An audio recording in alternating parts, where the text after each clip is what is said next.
There will be occasional pleasant greetings tossed at him.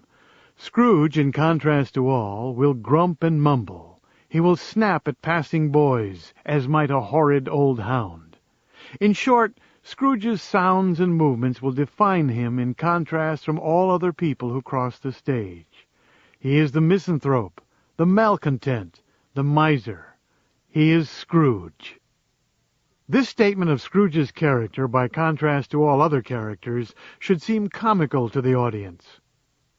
During Scrooge's crossover to his rooms, snow should begin to fall. All passers-by will hold their faces to the sky, smiling, allowing snow to shower them lightly. Scrooge, by contrast, will bat at the flakes with his walking stick, as might an insomniac swat at a sleep-stopping middle-of-the-night swarm of mosquitoes. He will comment on the blackness of the night, and finally reach his rooms and his encounter with the magical spectre, Marley, his eternal mate. Scene 3. No light at all, no moon. That is what is at the center of a Christmas Eve. Dead black. Void. Scrooge puts his key into the door's keyhole. He has reached his rooms now. The door-knocker changes and is now Marley's face. A musical sound, quickly, ghostly. Marley's image is not at all angry, but looks at Scrooge as did the old Marley look at Scrooge. The hair is curiously stirred, eyes wide open, dead, absent of focus. Scrooge stares wordlessly here. The face before his very eyes does deliquesce. It is a knocker again. Scrooge opens the door and checks the back of same, probably for Marley's pigtail. Seeing nothing but screws and nuts, Scrooge refuses the memory. Pooh, pooh. The sound of the door closing resounds throughout the house as thunder. Every room echoes the sound. Scrooge fastens the door and walks across the hall to the stairs, trimming his candle as he goes. And then he goes slowly up the staircase. He checks each room, sitting room, bedroom, lumber room. He looks under the sofa, under the table, nobody there. He fixes his evening gruel on the hob, changes his jacket. Scrooge sits near the tiny low-flamed fire, sipping his gruel. There are various pictures on the walls. All of them now show likenesses of Marley. Scrooge blinks his eyes. Bah! Humbug! Scrooge walks in a circle about the room. The pictures change back into their natural images. He sits down at the table in front of the fire. A bell hangs overhead. It begins to ring of its own accord. Slowly, surely begins the ringing of every bell in the house. They continue ringing for nearly half a minute. Scrooge is stunned by the phenomenon. The bells cease their ringing all at once.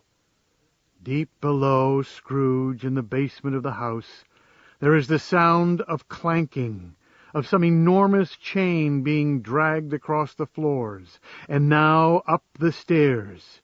We hear doors flying open. Bah, still! Humbug still! This is not happening. I won't believe it. Marley's ghost enters the room. He is horrible to look at. Pigtail, vest, suit as usual, but he drags an enormous chain now, to which is fastened cash boxes, keys, padlocks, ledgers, deeds, and heavy purses fashioned of steel. He is transparent. Marley stands opposite the stricken Scrooge. How now? What do you want of me? Much. Who are you? Ask me who I was. Who were you, then? In life, I was your business partner, Jacob Marley. I see. Can you sit down? I can. Do it, then. I shall. Marley sits opposite Scrooge in the chair across the table at the front of the fireplace. You don't believe in me. I don't. Why do you doubt your senses? Because every little thing affects them. A slight disorder of the stomach makes them cheat. You may be an undigested bit of beef, a blot of mustard, a crumb of cheese, a fragment of an underdone potato. There's more of gravy than of grave about you, whatever you are. There is a silence between them. Scrooge is made nervous by it. He picks up a toothpick. Humbug! I tell you, humbug! Marley opens his mouth and screams a ghostly, fearful scream. The scream echoes about each room of the house. Bats fly, cats screech, lightning flashes.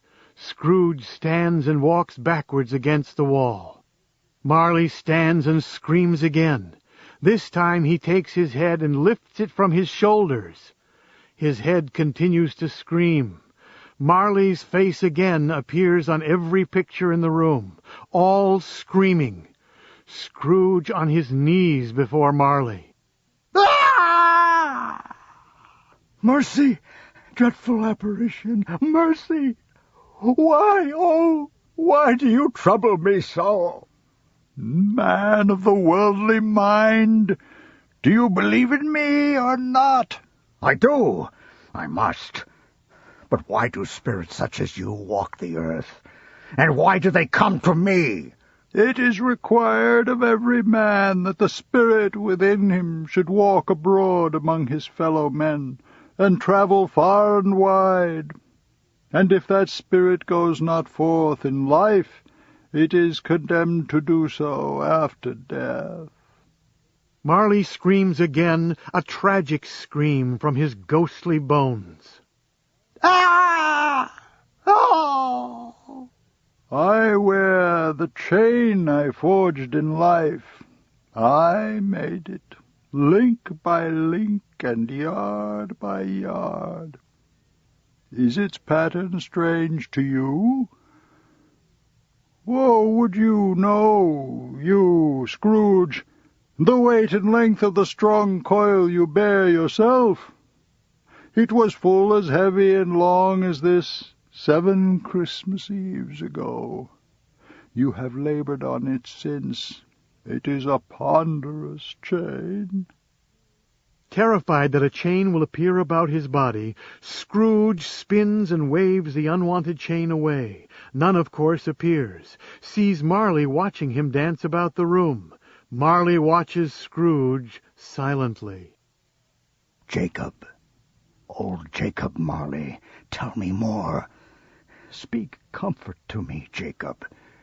I have none to give. Comfort comes from other regions, Ebenezer Scrooge, and is conveyed by other ministers to other kinds of men. A very little more is all that is permitted to me. I cannot rest, I cannot stay, I cannot linger anywhere. He moans again. Oh, my spirit never walked beyond our counting-house. Mark me. In life my spirit never roved beyond the narrow limits of our money-changing hole, and weary journeys lie before me. But you were always a good man of business, Jacob. Screams word business.